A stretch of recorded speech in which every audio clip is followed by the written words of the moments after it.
Good evening, everyone. Good evening. My name is Alex Curran. I'm the branch manager of the Powdersville Library, and I'm here to welcome you to Bold Type African Americans in Their Own Words. My dear and abiding friends, Ralph Abernathy, and to all of the distinguished Americans seated here on the rostrum, my friends and co-workers of the state of Alabama, and to all of the freedom-loving people who have assembled here this afternoon from all over our nation and from all over the world. Last Sunday, more than 8,000 of us started a mighty walk from Selma, Alabama. We have walked through the desolate valleys across the trying hills. We have walked on the meandering highways and rested our bodies on rocky byways. Some of our faces are burned from the outpourings of the sweltering sun. Some have literally slept in the mud. We have been drenched by the rains. Our bodies are tired and our feet are somewhat sore. But today, as I stand before you and think back over that great march, I can say, as Sister Pollard said, a 70-year-old Negro woman who lived in this community during the bus boycott. And one day she was asked while walking if she didn't want to ride. And when she answered no, the person said, "Well, aren't you tired?" And with her ungrammatical profundity, she said, "My feet is tired, but my soul is rested." And in a real sense this afternoon, we can say that our feet are tired, but our souls are rested. They told us we wouldn't get here. And there were those who said that we wouldn't get here only over their dead bodies. But all the world today knows that we are here and we're standing before the forces of the power of the state of Alabama saying, we ain't gonna let nobody turn us around. Now it's not accident that one of the great marches of American history should terminate in Montgomery, Alabama. Just 10 years ago in this very city, a new philosophy was born by the Negro struggle. Montgomery was the first city in the South in which the entire Negro community united and squarely faced its age-old oppressors. Out of this struggle, more than the bus desegregation was won. A new idea more powerful than guns and clubs were born. Negroes took it and carried it across the South in epic battles that electrified the nation and the world. Yet, strangely, the climatic conflicts always were fought and won on Alabama soil. After Montgomery's heroic confrontations loomed up in Mississippi, Arkansas, Georgia, and elsewhere. But not until the colossus of segregation was challenged in Birmingham did the conscience of America begin to bleed. White America was profoundly aroused by Birmingham because it witnessed the whole community of Negroes facing terror and brutality and majestic scorn and heroic courage. And from the wells of this democratic spirit, the nation finally forced Congress to write legislation in the hope that it would eradicate the stain of Birmingham. The Civil Rights Act of 1964 gave Negroes some part of their rightful dignity, but without the vote, it was dignity without strength. Once more, the method of nonviolent resistance was unsheathed from its scabbard, and once again, an entire community was mobilized to confront adversity. And again, the brutality of a dying order shrieks across the land. Yet Selma, Alabama became a shining moment in the conscience of a man.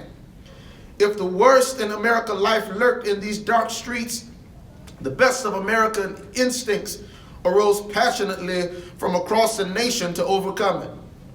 There never was a moment in American history more honorable and more inspiring than the pilgrimage of clergymen and laymen of every race and faith pouring into Selma to face danger at the side of its embattled Negroes. The confrontation of a good and evil compressed in the tiny community of Selma generated the massive power to turn the whole nation to a new course. A president born in the South had the sensitivity to feel the will of the country, and in an address that will live in history as one of the most passionate pleas for human rights ever made by a president of our nation, he pledged that he might of the federal government to cast off the centuries-old blight, President Johnson rightly praised the courage of the Negro for awakening the conscience of the nation.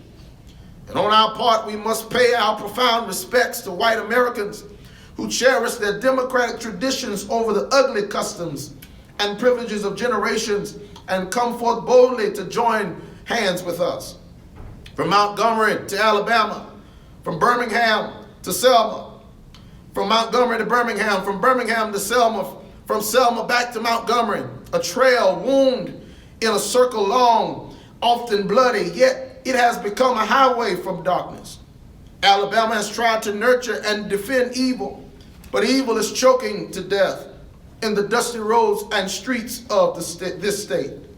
So I stand before you this afternoon with the conviction that segregation is on the deathbed in Alabama. And the only thing uncertain about it is how costly the segregationists and Wallace will make the funeral. Our whole campaign in Alabama has been centered around the right to vote and focusing the attention of the nation and the world today on the flagrant denial of the right to vote. We're exposing the very origin, the root cause of racial segregation in Southland. Racial segregation as a way of life did not become about a natural result of hatred between the races immediately after the Civil War. There were no laws segregating the races then.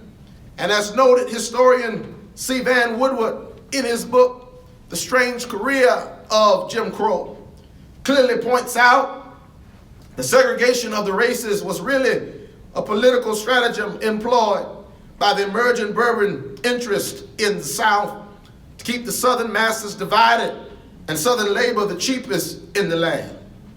You see, it was a simple thing to keep the poor white masses working for near starvation wages in the years that followed the Civil War. Why, if the poor white plantation or mill worker became dissatisfied with his low wages, the plantation or the mill owner would merely threaten to fire him and hire former Negro slaves and pay him even less. Thus, the Southern wage level was kept almost unbearably low. Toward the end of the Reconstruction era, something very significant happened. That is what was known as the populist movement.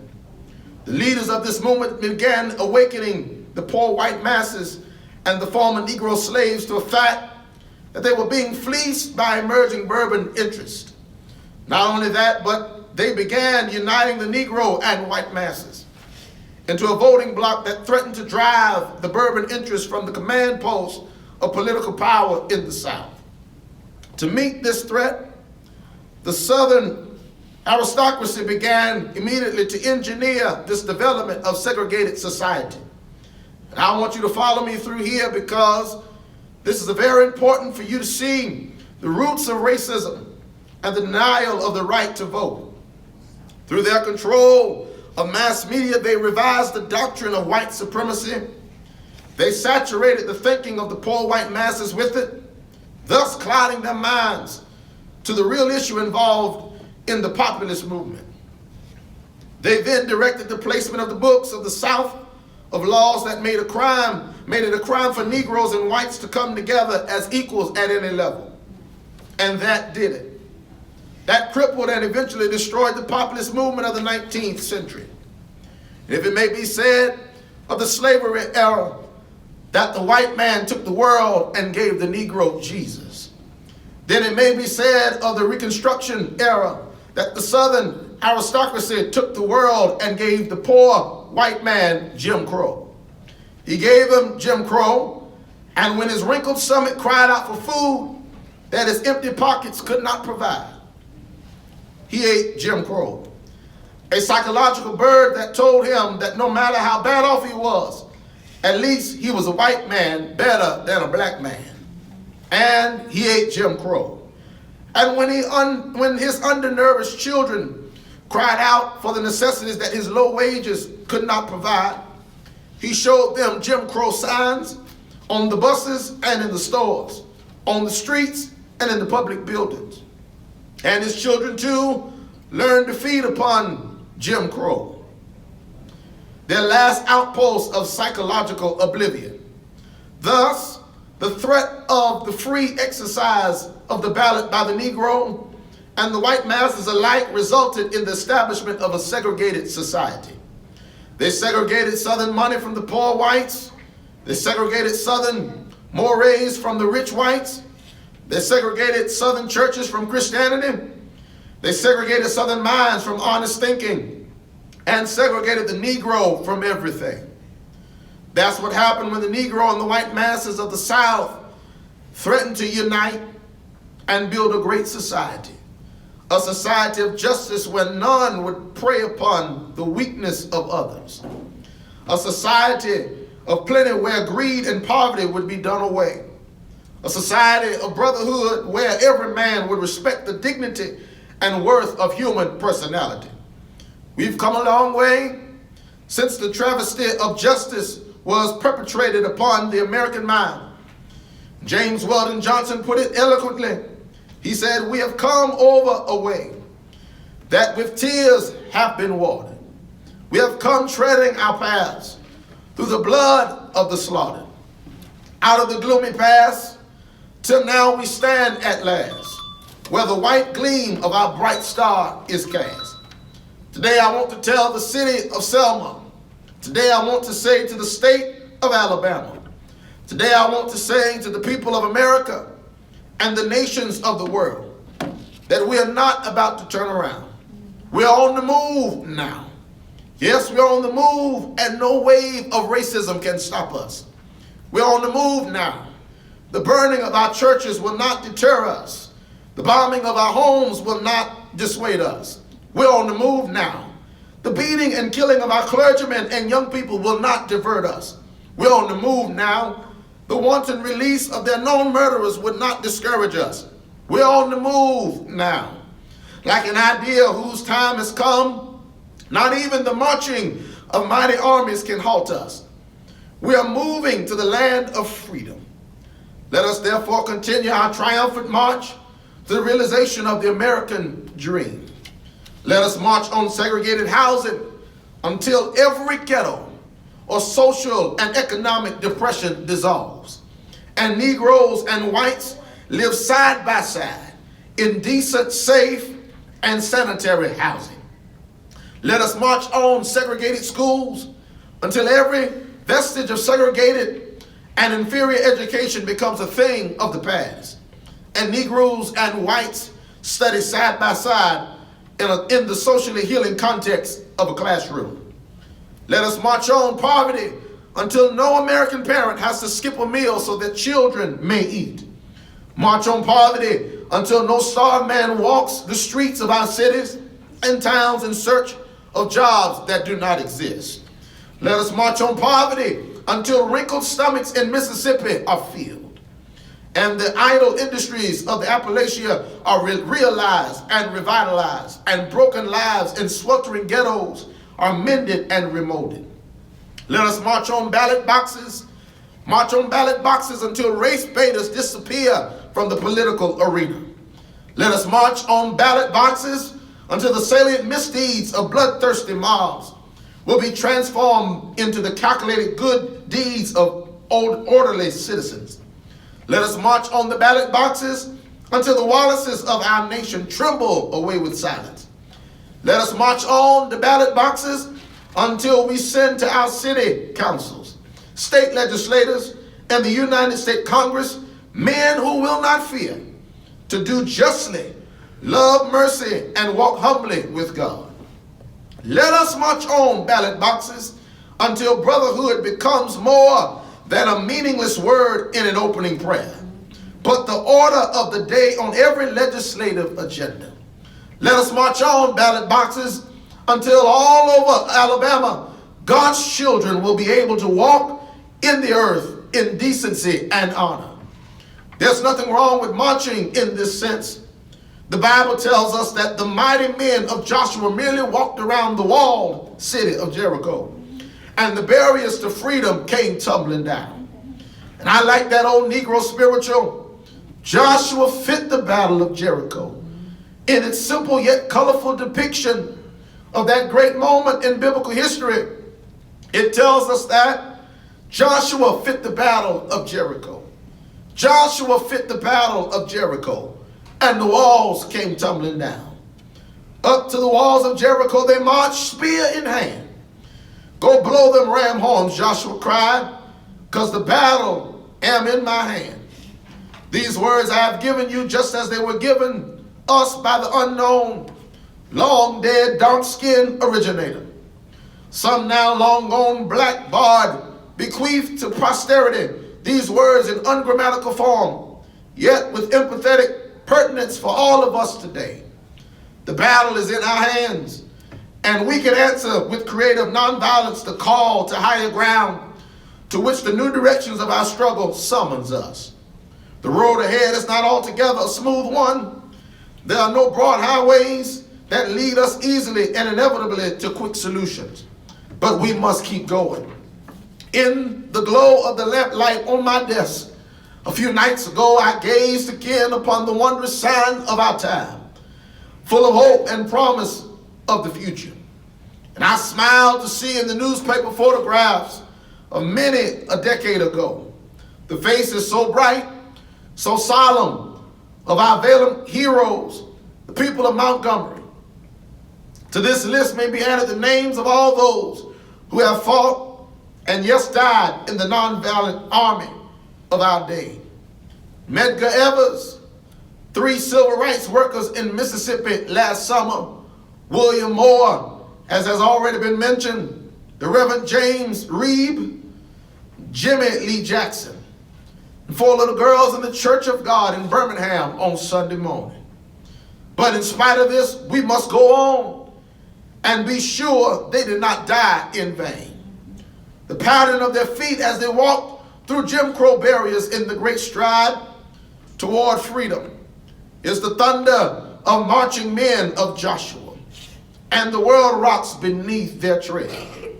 My people, listen, the battle is in our hands.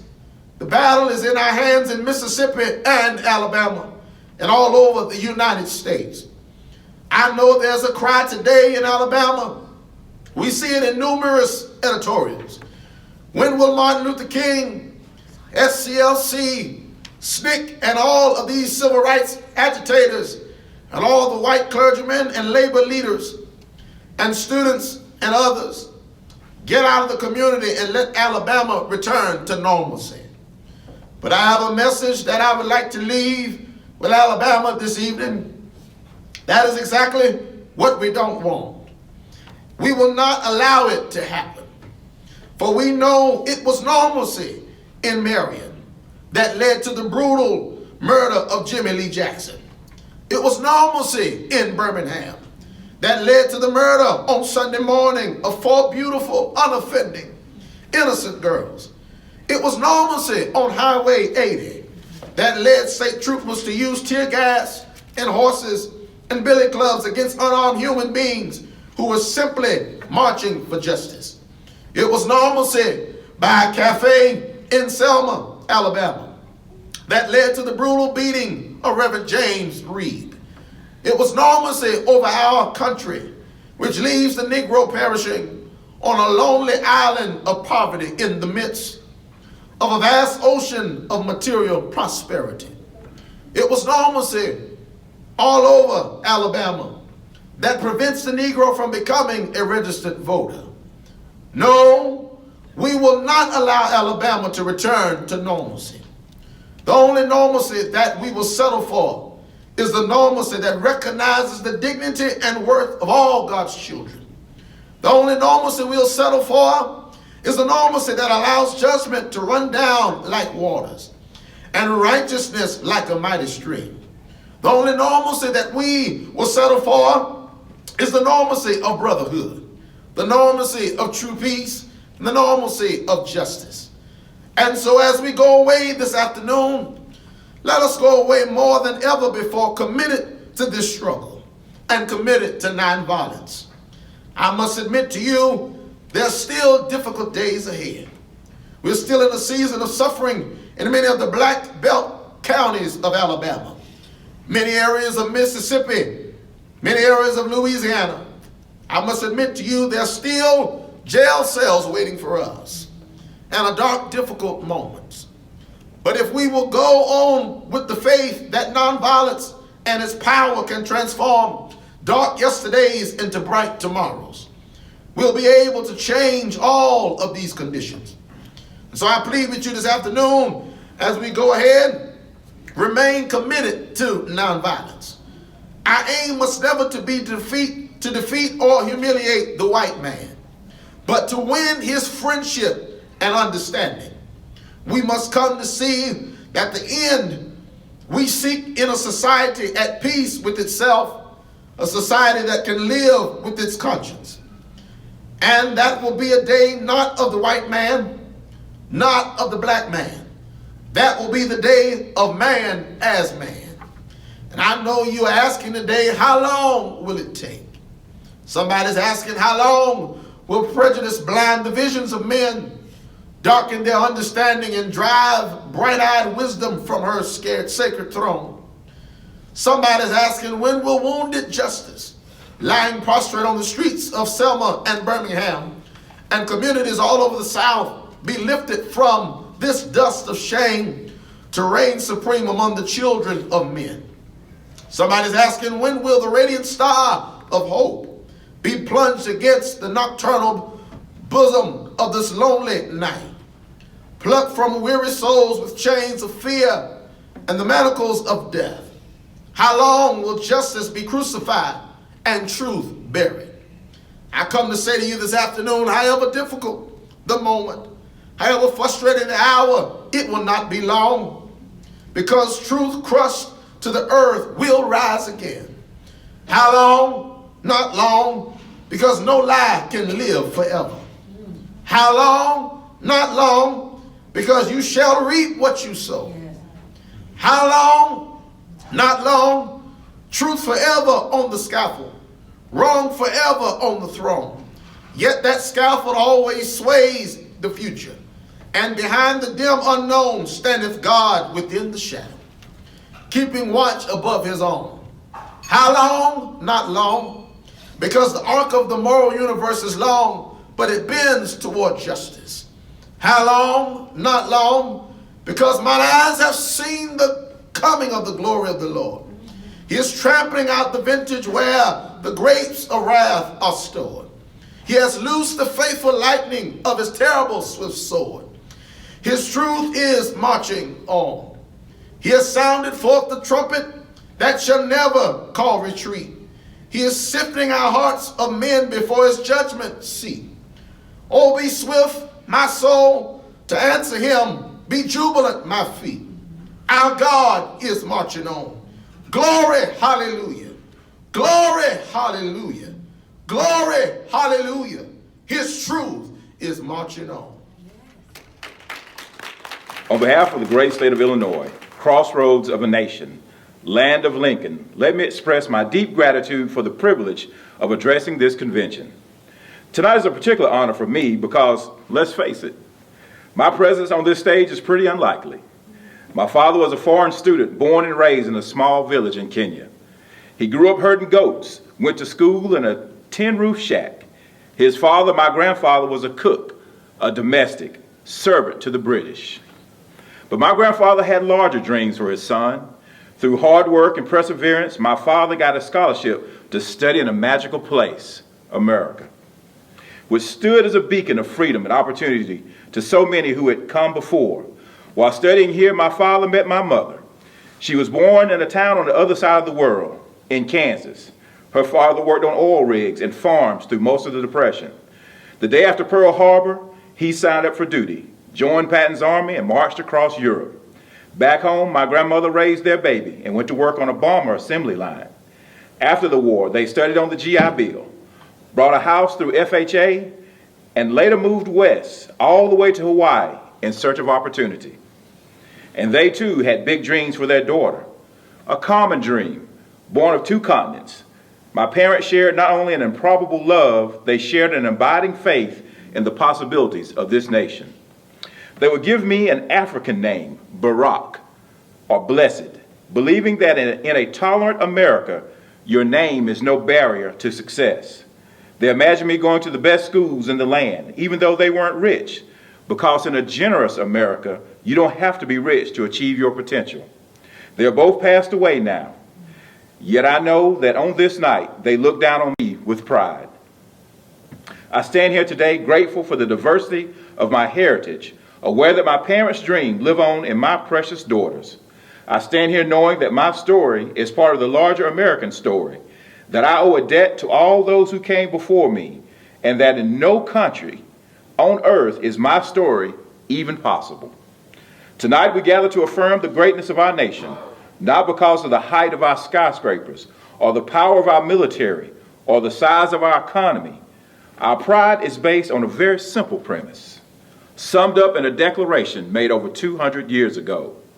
We hold these truths to be self-evident, that all men are created equal, that they are endowed by their Creator with certain inalienable rights, that among these are life, liberty, and the pursuit of happiness.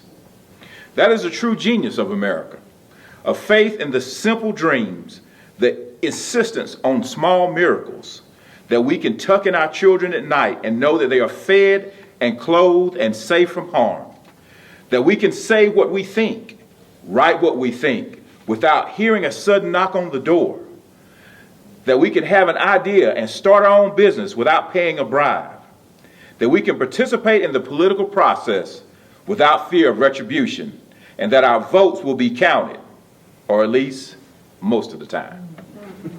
This year, in this election, we are called to reaffirm our values and commitments, to hold them against a hard reality and see how we are measuring up to the legacy of our forebears and the promise of future generations. And fellow Americans, Democrats, Republicans, Independents, I say to you tonight, we have more work to do. More work to do for the workers I met in Galesburg, Illinois, who are losing their union jobs at the Maytag plant that's moving to Mexico, and now are having to compete with their own children for jobs that pay $7 an hour. More to do for the father I met who was losing his job and choking back tears, wondering how he would pay $4,500 a month for the drugs his son needs without the health benefits he counted on. More to do for the young woman in East St. Louis and thousands more like her who has the grades, has the drive, has the will, but doesn't have the money to go to college. Now don't get me wrong, the people I meet in small towns and big cities, in diners and office parks, they don't expect government to solve all their problems. They know they have to work hard to get ahead, and they want to. Go into the collar counties around Chicago, and people will tell you they don't want their tax money wasted by a welfare agency or the Pentagon. Go into any inner city neighborhood, and folks will tell you that the government alone can't teach kids to learn. They know that parents have to parent, that children can't achieve unless we raise their expectations and turn off the television sets and eradicate the slander that says a black youth with the book is acting white. People don't expect government to solve all their problems, but they sense deep in their bones with just a change in priorities, we can make sure that every child in America has a decent shot at life, and that the doors of opportunity remain open to all. They know we can do better, and they want that choice. In this election, we offer that choice. Our party has chosen a man to lead us who embodies the best this country has to offer. That man is John Kerry. John Kerry understands the ideals of community, faith, and sacrifice because they defined his life. From his heroic service in Vietnam to his years as prosecutor and lieutenant governor, through 2 decades in the United States Senate, he has devoted himself to this country again and again. We've seen him make tough decisions when easier ones were available. His values and his record affirm what is best in us. John Kerry believes in an America where hard work is rewarded. So instead of offering tax breaks to companies shipping jobs overseas, he'll offer them to companies creating jobs here at home. John Kerry believes in an America where all Americans can afford the same health coverage our politicians in Washington have for themselves. John Kerry believes in energy independence, so we aren't held hostage to the profits of oil companies or the sabotage of foreign oil fields. John Kerry believes in the constitutional freedoms that have made our country the envy of the world. And he will never sacrifice our basic liberties, nor use faith as a wedge to divide us. And John Kerry believes that in a dangerous world, war must be an option, but it should never be the first option. You know, a while back, I met a young man named Seamus at the VFW Hall in East Moline, Illinois. He was a good-looking kid, 6'2", 6'3", clear-eyed with an easy smile. He told me that he joined the Marines and was heading to Iraq the following week. You know, as I listened to him explain why he'd enlisted, his absolute faith in our country and its leaders, his devotion to duty and service, I thought this young man was all any of us might hope for in a child. But then I asked myself, are we serving Seamus as well as he was serving us? I thought of more than 900 servicemen and women, sons and daughters, husbands and wives, friends and neighbors who will not be returning to their hometowns. I thought of families I had met who were struggling to get by without a loved one's full income, or whose loved ones had returned with a limb missing or with nerves shattered, but who still lacked long-term health benefits because they were reservists. When we send our young men and women into harm's way, we have a solemn obligation not to fudge the numbers or shade the truth about why they're going, to care for their families while they're gone, to tend to the soldiers upon their return, and to never, ever go to war without enough troops to win the war, secure the peace, and earn the respect of the world. Now let me be clear, we have real enemies in the world. These enemies must be found. They must be pursued and they must be defeated. John Kerry knows this, and just as Lieutenant Kerry did not hesitate to risk his life to protect the men he served with in Vietnam, President Kerry will not hesitate one moment to use our military might to keep America safe and secure. John Kerry believes in America, and he knows it's not enough for just some of us to prosper. For alongside our famous individualism, there's another ingredient in the American saga. A belief that we are connected as one people. If there's a child on the south side of Chicago who can't read, that matters to me, even if it's not my child. If there's a senior citizen somewhere who can't pay for her prescription and has to choose between medicine and the rent, that makes my life poorer.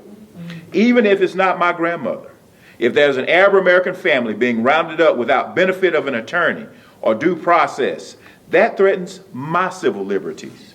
It's that fundamental belief, I am my brother's keeper, I am my sister's keeper, that makes this country work.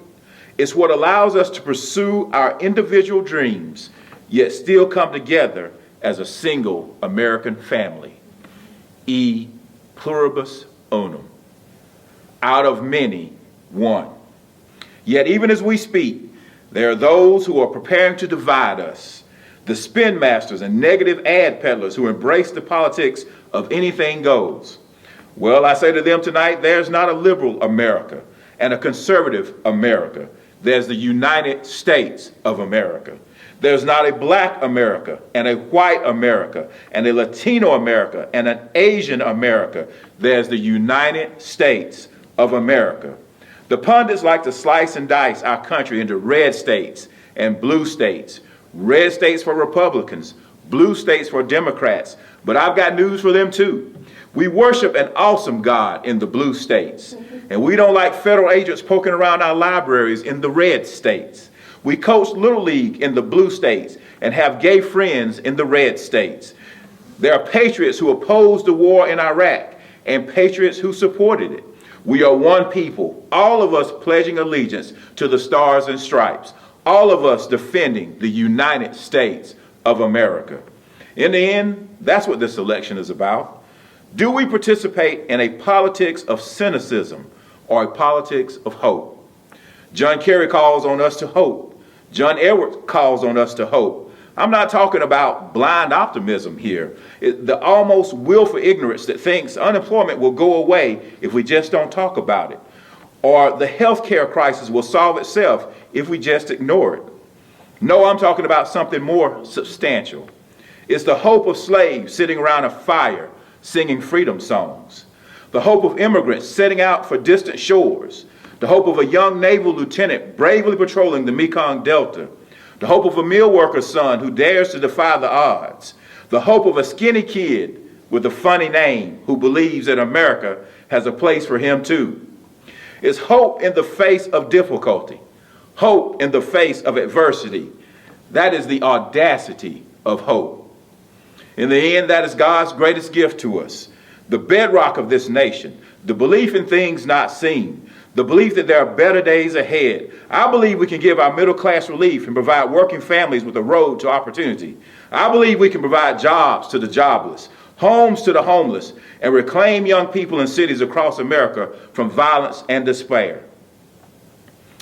I believe we have a righteous wind at our backs tonight, and that as we stand on the crossroads of history, we can make the right choices and meet the challenges that face us. America, tonight, if you feel the same energy I do, the same urgency I do, the same passion I do, the same hopefulness I do, if we do what we must do, then I have no doubt that all across the country, from Florida to Oregon, from Washington to Maine, the people will rise up in November, and John Kerry will be sworn in as president, and John Edwards will be sworn in as vice president. This country will reclaim its promise, and out of this long political darkness, a brighter day will come. Thank you, and God bless you.